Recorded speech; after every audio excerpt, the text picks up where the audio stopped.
Bismillahirrahmanirrahim. Well, dear students, we are here with the third lecture on your chapter number 5, that is clean water and sanitation. And today we'll try to explore the main as well as the sub themes that are there in your lesson.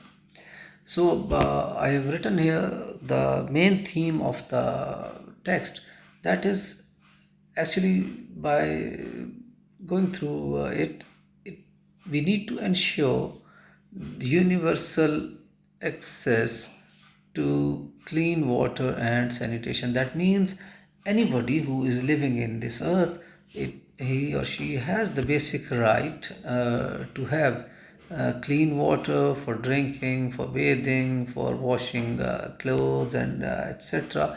And definitely, once the water is used, that becomes dirty and it should be disposed of in a proper manner. That is what we meant by sanitation. So, actually, the text emphasizes the importance of providing safe water, sanitation, and hygiene for everybody, believing that it is a basic human right and a globe necessity for health, well-being, and sustainable development. So that actually stands out as the main theme of this lesson.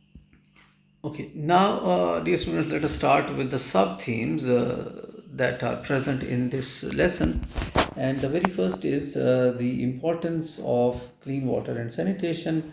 I've just said in the beginning that basically it is a fundamental human right and need that we all have access to clean water and sanitation. And it is important because it is key to our health. That means it is going to support health, it is going to reduce poverty, it is going to ensure food security.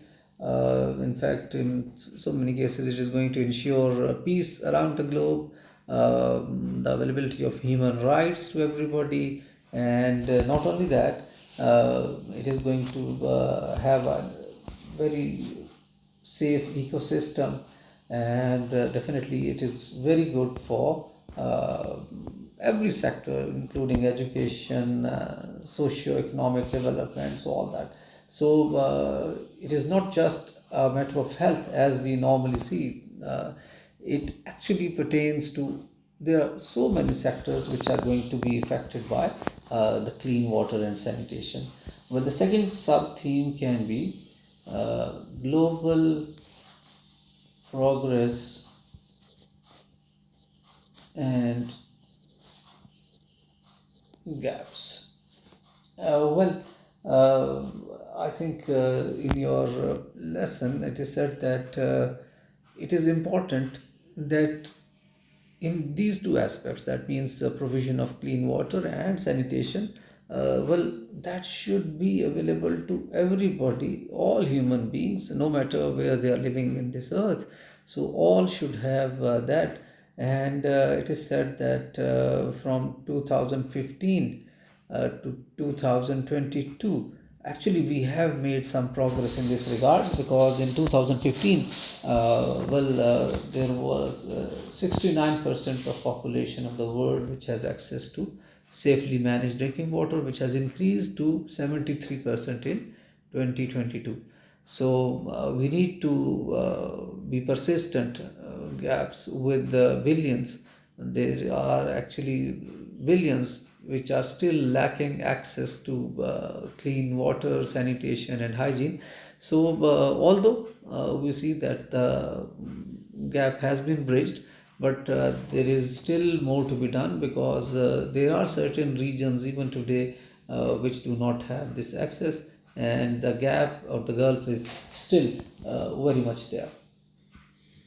All right, dear student. The third sub theme can be, we need to understand the reasons or causes behind this growing water demand.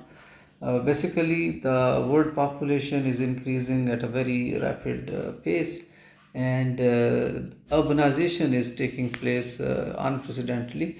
That means in past we do not have such examples that urban population is increasing at such pace. So both the population growth as well as the urbanization, they are putting extra pressure on water availability, and definitely because of that, the demand for water is increasing. And In fact, these for these two reasons, especially the population growth, we see that there is an increase need in agriculture, even in industry and energy sectors. All are affected by it, and all these factors are putting extra pressure on water. And the next actually theme is the challenges across the globe. We have seen that there is already water scarcity, and in fact, it has been worsened by climate change. That means, because of climate change, there are so many regions in the world which are facing water scarcity. It has also added to pollution and the degraded water ecosystems, which means there are so many regions of the world which are facing the origin of ozone layer, and such things are there. So we see that our ecosystems have been degraded, and in fact, in third world countries especially, we see that inefficient management and the poor infrastructure, that is also posing great problem, because in the poor countries of the world, even if they have resources, they do not pay attention to such basic things, and that is actually responsible for deterioration of this condition. And in global terms, we may see certain disputes over transboundary water resources, which actually is a threat. And if the countries around the world, they are not going to make peace between them, and they are not going to live in complete harmony with their neighboring countries, definitely the problems are going to increase. The next challenge is, we need to see the link between water and climate change.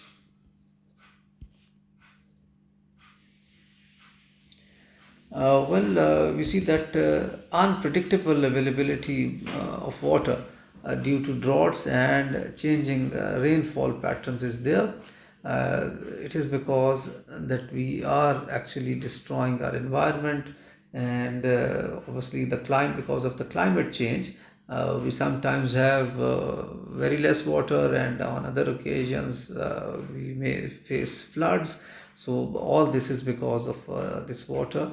And then the climate changes definitely is a threat to human health, even to the productivity, the biodiversity, because if the natural habitats have been destroyed, obviously we cannot have that variety in our biological lives.